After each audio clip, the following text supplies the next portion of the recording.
Hi everyone, so here is part 2 of my manual exposure videos. The big claim why aperture priority and shutter priority are exactly the same and that you should not need either one. Now if you're using these auto modes correctly, you should be thinking about compensation.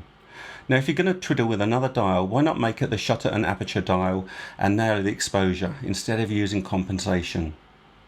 So do look out for my final video as well, and this will have some simple tips on manual exposure for you. Also take a look at my companion guide on manual exposure on Amazon.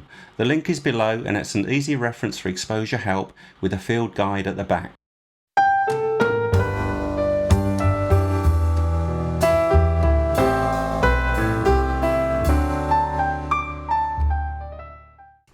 So here we have a very simple setup, taking a shot of this flower, looking at the manual exposure on this, going through ISO, aperture and shutter speed. If you're not sure about the exposure triangle, you can take a screen grab of this if you wish from my companion guide that's available on Amazon. This will give you an overview of ISO, aperture and shutter speed. Also, as on my first video, here's a reference for the exposure thought process, and if you find that useful, again, screen grab that and grab a copy.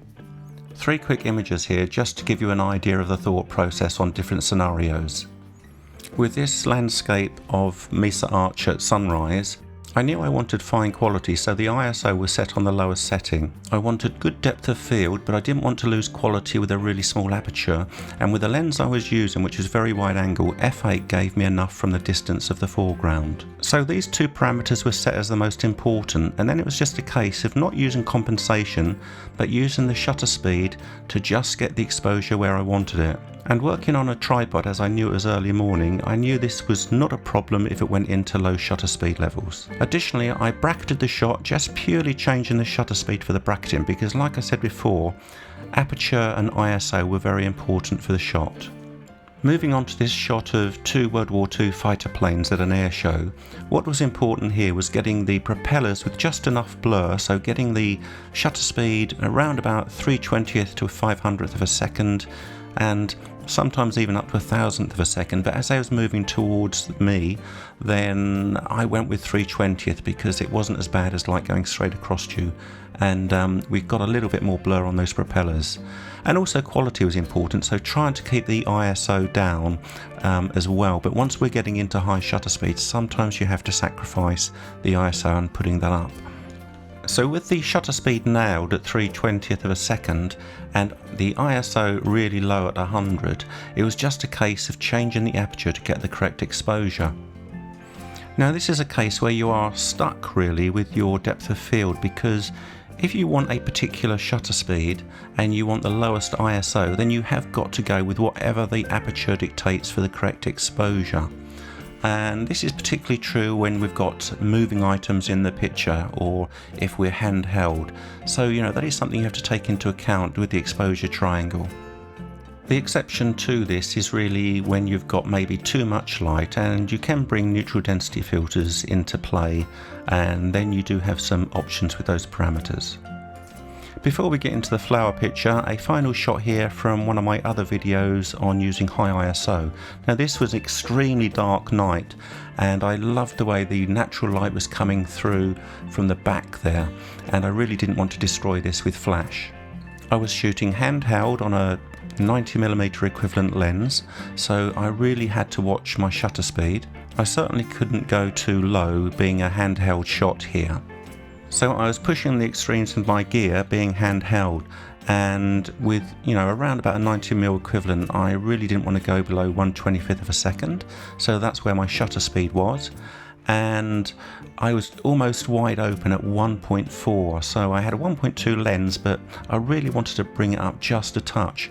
So my 2 definite parameters there were 1/25th of a second, 1.4, and then to complete the exposure I just brought the ISO up to where I got the correct exposure, and this meant 25,600. So the only other way around this was if the subject wasn't moving, or if I was on a tripod, I could have changed that, but in the situation and the lighting I had, that wasn't the case, and it dictated without flash 25,600. Now back to the picture of the flower here, and we've got this currently set on aperture priority, and you can see from the histogram that it's bang in the middle, but there's plenty of exposure on the right hand side of this histogram. If you are shooting in aperture or shutter priority, normally and hopefully you would use the compensation dial and not just shoot it without any compensation. But if we start to look at the focus point and move that around, or if the subject matter actually moves around, and you will see that it links the exposure, and that exposure can change, and sometimes as much as 1 or 2 stops depending on the subject matter and its reflectance. And that can be even more relevant when you're shooting handheld. So we have 0 marked on the exposure meter there, and most of the time that's not where you want the exposure to be, but that's just the meter reading trying to achieve 18% grayscale, which is what it's calibrated for. Now as this flower moves around, you'll see the shutter speed starts to dance around as well, and you need to be aware of that, because although this is only like 1/3 of a stop or so, in some situations it will be a lot more. So this is where auto really does fail, and it's about you being a thinking photographer and saying, this is where I want the shutter speed to be. So instead of using compensation with auto, why not just go straight away over to the other option you have in the triangle, and that will be, in this case, going over to using the shutter dial, or the aperture if that's more important for you. This means you can dial in the exact exposure, exactly where you want it to be, checking on the histogram. If you are going to use the histogram to help you, then do remember, do expose to the right. So if there's a gap on the right hand side, there is more exposure that can be pushed that way, which will help to just bring up the shadows as well. One thing you don't want to do is crush those shadows.